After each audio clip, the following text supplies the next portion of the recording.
चलिए अब लेट हो रहे हैं ना। बहुत बहुत धन्यवाद आप लोगों का, बहुत बहुत धन्यवाद।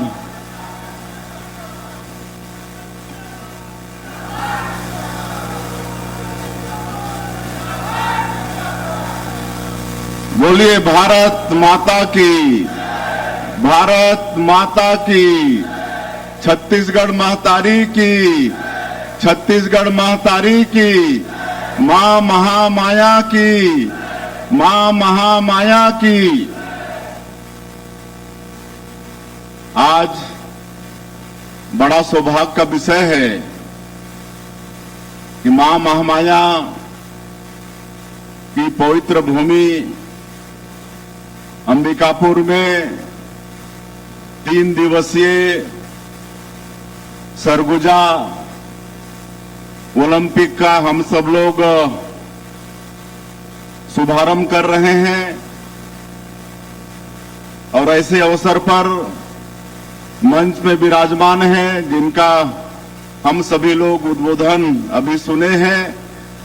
हमारे सरगुजा के सपूत, हमारे प्रदेश के वरिष्ठ मंत्री आदरणीय श्री रामविचार नेताम जी, आपके इस विधानसभा के लोकप्रिय विधायक और प्रदेश के मंत्री श्री राजेश अग्रवाल जी, हमारे प्रदेश के महिला बाल विकास और समाज कल्याण मंत्री श्रीमती लक्ष्मी राजवाड़ी जी, सरगुजा के हमारे लोकप्रिय सांसद श्री चिंतामणि महाराज जी। और आज बड़ा सौभाग्य का विषय है कि हमारे खिलाड़ी भाई बहनों का प्रोत्साहन के लिए आज हरियाणा से चलकर गोल्ड मेडलिस्ट कॉमनवेल्थ गेम्स की विजेता श्रीमती गीता फोगाट जी हम लोगों के बीच उपस्थित है। मैं चाहूंगा कि उनके स्वागत में आप लोग सारी करतल ध्वनि करें। बहुत बहुत उनका स्वागत है।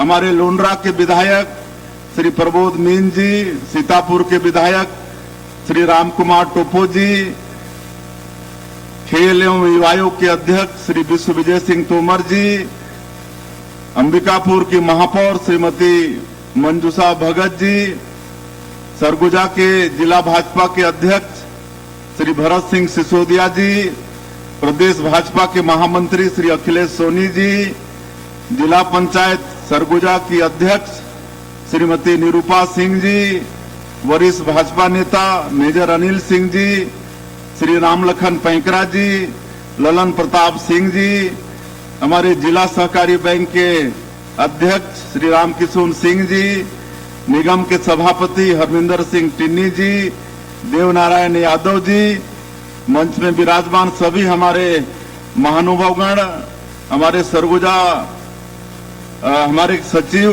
खेल एवं युवा कल्याण विभाग के यशवंत कुमार, सरगुजा संभाग के कमिश्नर श्री नरेंद्र दुगे, आईजी श्री दीपक झा, यहाँ के कलेक्टर अजित बसंत, एसपी राजेश अग्रवाल, सभी अधिकारीगण और इस अवसर पर उपस्थित सभी देवतुल्य कार्यकर्ता भाई और बहनों, सज्जनों, और आज इस संभागीय स्तर के इस सरगुजा ओलंपिक में भाग ले रहे 2000 से भी ज्यादा हमारे खिलाड़ी भाई और बहनों और मीडिया के साथियों, मैं सबसे पहले आप सभी लोगों का आज के इस अवसर पर हृदय से अभिनंदन करता हूं, स्वागत करता हूं। और नवरात्रि का समय चल रहा है, मां महामाया की पवित्र भूमि में हम सब लोग आए हैं। आप सभी लोगों को नवरात्रि की भी बहुत बहुत शुभकामनाएं। मां महामाया का आशीर्वाद हम सब लोगों के ऊपर, छत्तीसगढ़ के ऊपर हमेशा बना रहे। छत्तीसगढ़ में खुशहाली हो, सबके घर में सुख समृद्धि हो।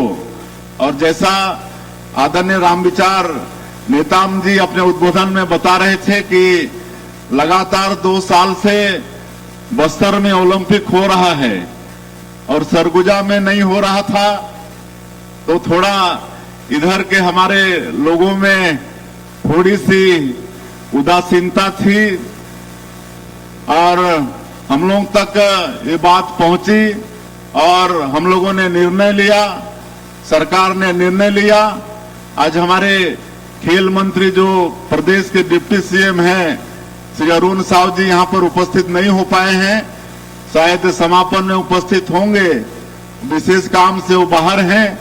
उनके साथ हमारे आदरणीय रामविचार जी, आदरणीय राजेश अग्रवाल जी, लक्ष्मी राजवाड़ी जी सब मिलकर हम लोगों ने निर्णय लिया कि सरगुजा में भी सरगुजा ओलंपिक होना चाहिए और ये सरगुजा ओलंपिक का आयोजन हुआ है। आप सब लोगों को पता है कि हमारा जो बस्तर का क्षेत्र है अपने आप में बहुत बड़ा है, केरल प्रदेश से बड़ा क्षेत्र है और प्राकृतिक दृष्टिकोण से बहुत ही सुंदर वो क्षेत्र है। लेकिन 40 साल से भी ज्यादा, 4 दशक से भी ज्यादा समय तक वो क्षेत्र आतंकवाद, नक्सलवाद से ग्रसित रहा और विकास से वो क्षेत्र अछूता रहा। और जब हम लोग अभी सरकार में आए पिछले 2 साल पहले और डबल इंजन की सरकार बनी और माननीय प्रधानमंत्री श्री नरेंद्र मोदी जी और माननीय गृह मंत्री श्री अमित शाह जी, उनका संकल्प, उनकी दृढ़ इच्छा शक्ति कि 31 मार्च इसी महीना 31 मार्च को पूरे देश से नक्सलवाद को समाप्त करना है। और उनके संकल्प के अनुसार काम शुरू हुआ छत्तीसगढ़ के अंदर और हम अपने जवानों को भी उनके अदम्य साहस को नमन करना चाहते हैं कि आज हमारे माननीय प्रधानमंत्री जी और गृह मंत्री जी का संकल्प पूरा हो रहा है। तो हम लोग वहां के युवाओं को विकास की मुख्यधारा से जोड़ने के लिए 2 साल पहले बस्तर ओलंपिक का आयोजन किए थे और पहले ही साल 1,65,000 लोगों का पंजीयन हुआ था और दूसरी साल इस साल संख्या बढ़कर 3,91,000 हो गया, 3,91,000। और एक खुशी की बात कि बस्तर ओलंपिक में जो पुनर्वासित हमारे नक्सली थे उनकी भी एक पूरी टीम बस्तर ओलंपिक में भाग ली। नुआ बाट, नया राह, नुआ बाट मतलब नया राह, इस नाम से उनकी भी टीम और संभाग स्तर में करीब 700 खिलाड़ी पुनर्वासित आत्मसमर्पित आतंकवादी खिलाड़ी मतलब नक्सलवादी खिलाड़ी पहुंचे थे। ये बड़ी खुशी की बात है और हम लोग का सौभाग्य है कि जब हम लोग यहाँ पर सरगुजा ओलंपिक इसका भी शुभारंभ किए तो शुरू में हम लोग इसका शुभंकर बनाए गजरू, जो यहाँ पर खड़ा है गजरू, प्रथम देव गणेश जी हैं जिनकी किसी भी यज्ञ अनुष्ठान में पहली पूजा होती है तो गणेश भगवान को शुभंकर मानकर आज गजरू को हम लोग शुभंकर बनाए इस सरगुजा ओलंपिक का। और 3,49,000 से ज्यादा पंजीयन यहाँ भी हुआ, ये बड़े सौभाग्य की बात है। और आज यहाँ पर संभाग स्तर में हमारे संभाग के सभी जिलों से 2,000 से ज्यादा हमारे भाई और बहन इस सरगुजा ओलंपिक में भाग लेने के लिए आज आए हुए हैं। 3 दिनों तक ये चलने वाला है और हमारे संस्कृति मंत्री बता चुके हैं कि इसमें 12 विधा है, खो खो, कबड्डी, वॉलीबॉल, फुटबॉल, इस तरह से 12 विधा है। 12 खेलों को इस सरगुजा ओलंपिक में शामिल किया गया है। मैं इस अवसर पर 3,49,000 से ज्यादा खिलाड़ी, हमारे भाई, हमारी बहनें, हमारे भाई जो इस सरगुजा ओलंपिक में पंजीयन कराए, इसमें भाग लिए, उनको बहुत बहुत बधाई, बहुत बहुत शुभकामना देता हूं। इतनी बड़ी संख्या खेल के प्रति उनका प्रेम और खेल के प्रति समर्पण को दर्शाता है। आने वाले सालों में हम लोग फिर से लगातार सरगुजा ओलंपिक का आयोजन करते रहेंगे और इसके लिए हम लोग बजट में भी प्रावधान किए हैं। बस्तर ओलंपिक और सरगुजा ओलंपिक अब हर साल होते रहेगा। इसके लिए इस साल के बजट में भी 10 करोड़ रुपए का प्रावधान किए हैं और आने वाले वर्षों में हर साल यहाँ भी ये सरगुजा ओलंपिक का आयोजन होता रहेगा। और चूंकि हम लोग लेट भी हुए हैं और भी कई कार्यक्रम है, इसलिए आज बहुत ज्यादा नहीं कहते हुए हम लोग छत्तीसगढ़ प्रदेश के अंदर में खेल को बढ़ावा देना चाहते हैं और इसलिए प्रदेश में एक तो खेल अलंकरण समारोह उसका हम लोग आयोजन करते हैं। ग्रामीण क्षेत्रों में खेल के जगत में जितने भी टैलेंट हैं उनके लिए ये खेल अलंकरण समारोह होता है, जिसमें उनको प्रशस्ति पत्र भी देते हैं और आर्थिक रूप से भी उनका सहयोग करते हैं। और हम लोग बस्तर ओलंपिक, मैडम फोगाट बोल रही थी कि छत्तीसगढ़ में भी आने वाले ओलंपिक में यहाँ के हमारे बेटा बेटियों को भी भाग लेना चाहिए और मेडल जीतना चाहिए। तो मैं मैडम को बताना चाहूंगा कि हमारी सरकार हमारे यहाँ के बेटा बेटी ओलंपिक में भाग लें, इसके लिए भी हम लोग प्रोत्साहन कार्यक्रम रखे हैं। हमारे छत्तीसगढ़ का कोई बेटा बेटी खाली ओलंपिक में भाग लेगा तो उसको सरकार 21 लाख रुपया प्रोत्साहन के रूप में देगी, 21 लाख रुपया। और अगर भाग लेकर गोल्ड मेडल जीतकर लाएंगे तो उनको शासन से 3 करोड़ रुपया मिलेगा और अगर रजत पदक जीत कर लाएंगे तो 2 करोड़ और कांस्य पदक जीत कर लाएंगे तो 1 करोड़ रुपया उनको प्रोत्साहन स्वरूप सरकार देगी। ये हम लोग खेल को बढ़ावा देने के लिए अपने प्रदेश में सब काम कर रहे हैं और हमारे देश के यशस्वी प्रधानमंत्री नरेंद्र मोदी जी खेल को भी आगे बढ़ाना चाहते हैं, इसलिए खेलो इंडिया कार्यक्रम वो चला रहे हैं। खेलो इंडिया के माध्यम से भी हमारे पूरे प्रदेश में हम लोग खेल को आगे बढ़ा रहे हैं, जगह जगह स्टेडियम वगैरह का निर्माण कर रहे हैं। कई ये सरगुजा संभाग में आने वाले समय में हमारा जो पंडरापाट का क्षेत्र है वहां पर आर्चरी का एकेडमी बनने वाला है, जिसके लिए 20 करोड़ से ज्यादा की राशि स्वीकृत भी हो चुकी है। बहुत जल्दी वहां पर आर्चरी का, धनुर्विद्या का वहां पर एकेडमी होने वाला है और भी खेलों का हम लोग जगह जगह एकेडमी खोलने वाले हैं और खेल को आगे हम लोग बढ़ाने वाले हैं। इस तरह से ये खेल में हम लोग काफी चिंता किए हुए हैं। एक मैं बताना चाहूंगा कि आज निश्चित रूप से मैडम गीता फोगाट के आने से हमारे खिलाड़ी भाई बहनों को प्रोत्साहन तो मिलेगा ही। और एक अमीनेश कुजूर है, हमारे जसपुर का रहने वाला है, गुईटांगर का एथलीट है, मात्र 22 साल का है। वो 100 मीटर रेस में क्वालिफाइड हुआ है, विजयी हुआ है, मात्र 10.18 सेकंड में इंडिया में रिकॉर्ड बनाया है। उसी तरह से 200 मीटर रेस में 20.32 सेकंड में वो भी इंडिया में दोनों में 100 मीटर में और 200 मीटर रेस में रिकॉर्ड बनाया है। तो हमारे छत्तीसगढ़ में खेल के जगत में टैलेंटों की कमी नहीं है, प्रतिभावान लोगों की, खिलाड़ियों की कमी नहीं है, सिर्फ उनको अवसर देने का काम है और वो काम हमारी सरकार कर रही है। और हम लोग का सौभाग्य है कि खेलो इंडिया नेशनल ट्राइबल गेम जो पहली बार हमारे देश में हो रहा है, उसकी भी मेजबानी करने का सौभाग्य हमारे छत्तीसगढ़ को मिला है।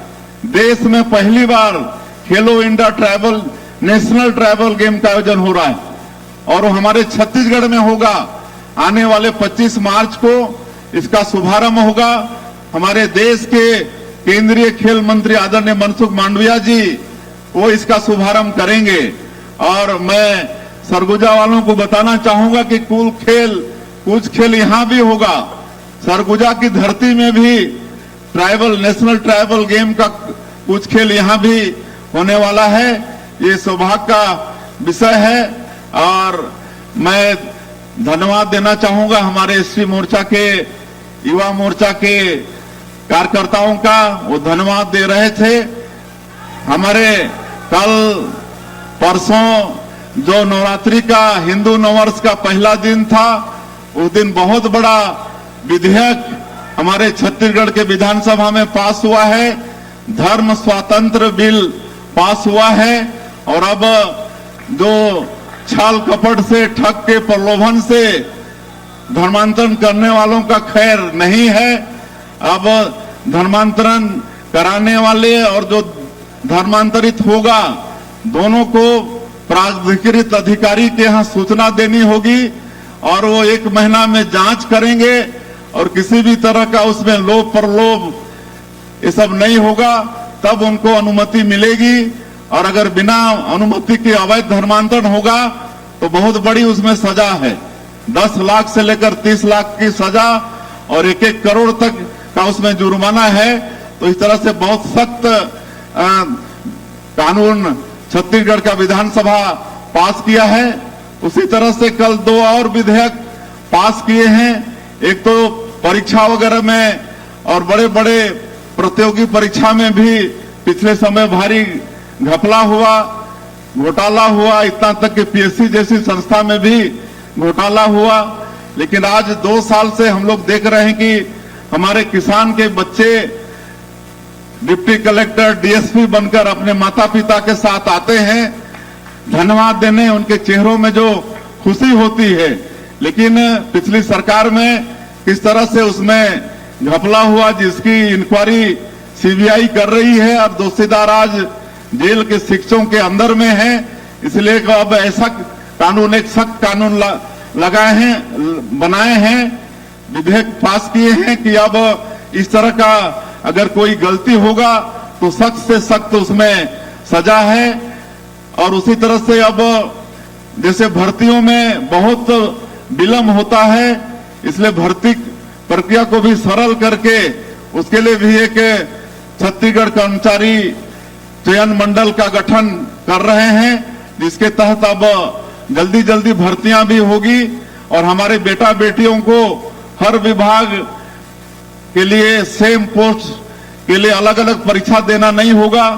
जैसे सब इंजीनियर आपके पीडब्ल्यूडी में भी होते हैं, आरएस में भी होते हैं, इरिगेशन में भी होते हैं, लेकिन उनको अलग अलग परीक्षा देनी होती थी। अब वो एक परीक्षा में ही हर विभाग के सब इंजीनियर भी बनेंगे। इस तरह का परीक्षा का भी हम लोग व्यवस्था कर रहे हैं। तो ये 3 विधेयक अभी के बजट सत्र में महत्वपूर्ण विधेयक पास हुए हैं। इसके लिए भी मैं अपने प्रदेश के युवाओं को, हमारे जनजाति समाज के लोगों को, जिनके अंदर में ज्यादा धर्मांतरण होता था, सबको बहुत बहुत बधाई और शुभकामना देता हूं। और अंत में ये सरगुजा ओलंपिक जो आने वाले 3 दिनों तक चलने वाला है, ये ठीक से संपन्न हो और इस ओलंपिक से हमारे कॉमनवेल्थ और ओलंपिक के लिए भी खिलाड़ी निकले, ऐसी शुभकामना देते हुए और इसके आयोजन के लिए हम खेल एवं युवा कल्याण मंत्रालय को, उनकी पूरी टीम को, मंत्री जी को और सरगुजा वासियों को भी बहुत बहुत बधाई शुभकामना देते हुए मैं अपनी बात समाप्त करता हूं। जय हिंद, जय छत्तीसगढ़। माननीय मुख्यमंत्री महोदय से निवेदन करूंगा कि विधिवत सरगुजा ओलंपिक के प्रथम